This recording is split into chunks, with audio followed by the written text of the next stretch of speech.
Meet Lionel Messi. A boy born in the port city of Rosario, Argentina. Iron meets salt air and dreams are forged on concrete streets. He wasn't born into comfort or fame. His father, Jorge, worked in a steel factory. His mother, Celia, cleaned houses. Their home sat between the clang of industry and the chants of local football fields, a neighborhood alive with struggle, noise, and heart.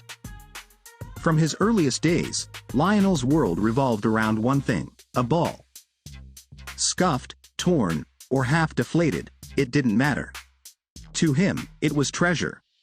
By age 6, he had joined Newell's Old Boys, the club that painted Rosario red and black. Coaches whispered that the tiny kid with quiet eyes and quick feet played like he saw the future half a second before anyone else. But behind every great beginning, there is a shadow. At 11, that shadow caught up with him. Doctors called it growth hormone deficiency. His body wasn't producing enough to grow normally. The treatment cost nearly $1,000 a month, a sum that could crush a working-class family. For a time, Jorge's insurance covered the shots. Then the coverage stopped. Each evening, Lionel's mother looked at the fridge where the medicine once waited, now empty, and wondered if her son's dream was fading before it truly began. But the Messis were stubborn. They knocked on every door. Newell's Old Boys said no, too costly. River Plate, the rival giant, also declined. Imagine being 11, knowing your talent burns like a flame, but watching it flicker against the wind of circumstance. Distant crowd noise rises, a flashback to matches with his grandmother cheering. Through it all, one voice never wavered: Celia, his grandmother. She was his loudest cheerleader, the woman who walked him to every match, who clapped the loudest when the tiny boy in the number 10 shirt scored. She told him, "One day, they'll chant your name." He believed her. When Celia passed away, Messi was broken. From that day forward, every goal he ever scored, he would look up and point to the sky. That was for her. Time pressed forward, but opportunities in Argentina ran thin. Then, a whisper, a chance, from across the Atlantic.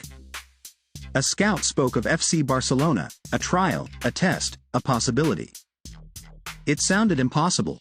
A 13-year-old boy leaving Rosario, leaving everything he knew, to chase a dream halfway around the world. But for the Messis, impossibility had already lost its meaning. In September 2000, Lionel arrived in Spain. He was small, shy, barely spoke a word of Catalan or Spanish beyond what he'd learned at home. Yet, when he touched the ball, the pitch changed shape. Coaches watched, stunned. He dribbled through defenders twice his size as if they were echoes. "Sign him," they said. "Sign him now." But bureaucracy hesitated. Papers stalled. Executives doubted. Could this frail-looking boy from Argentina really be worth an investment? Then came the moment that would echo through football history. At a cafe table, sporting director Karl Rexach, moved by what he had seen, grabbed the nearest thing to write on, a paper napkin, and scribbled a contract. On December 14, 2000, that napkin became a promise. Barcelona would pay for Lionel's treatment and bring his family to Spain. That single gesture changed everything. The boy from Rosario finally had a lifeline. The family packed their hopes into suitcases: Jorge, Celia Maria, and the children, and crossed the ocean. In the bustling heart of Barcelona, under the careful eye of La Masia, Messi began to grow, physically, technically, spiritually. The growth hormone shots continued, but something else was blooming: a quiet confidence, a precision that no treatment could inject. He trained with future stars: Gerard Piqué, Cesc Fabregas, and while others played hard, Messi played true. He moved like he was painting the game in motion. Each touch a brushstroke. Each goal a signature. And yet, he remained silent. No arrogance, no noise, just relentless dedication. Softly, at 13, he had left everything. At 15, he was already redefining what talent meant. By the time he turned 17, the boy who once couldn't afford medicine was standing on the threshold of history. October 16, 2004, a date etched into football's chronicle. Barcelona vs Espanyol. A slim teenager waits on the sideline, eyes wide, shirt oversized. When the coach signals, Lionel steps onto the pitch. It's only a few minutes, a whisper of time, but legends don't need long to announce themselves. He didn't just debut. He arrived. Firm, inspiring. From the dust of Rosario to the bright lights of Camp Nou, the story of Lionel Messi had taken its first true breath. But destiny wasn't done yet. Because this was never just about football. It was about a boy who refused to bow to circumstance, a family who believed when no one else did. And a city half a world away that would soon chant his name louder than anyone imagined. Rising energy. Every pass, every goal, every look to the sky carried the same message. Thank you, Celia. Every match was a dialogue between the boy he was and the legend he would become. And as Barcelona's youth academy buzzed with new prodigies, one thing became clear. There was the game, and then there was Messi.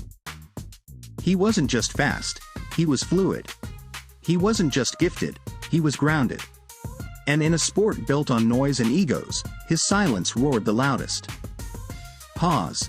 Yet greatness carries a weight, expectation, comparison, endless eyes watching. Could this small boy truly carry the hopes of a city, a club, a country? The next chapters would test his resolve, injuries, doubts, and the pressure of filling the boots of giants. But as we look back now, we know, every test was a spark. Every hardship. A sculptor. Because legends aren't built in comfort. It's proof that even the smallest flame, when protected with love and faith, can light up the entire world.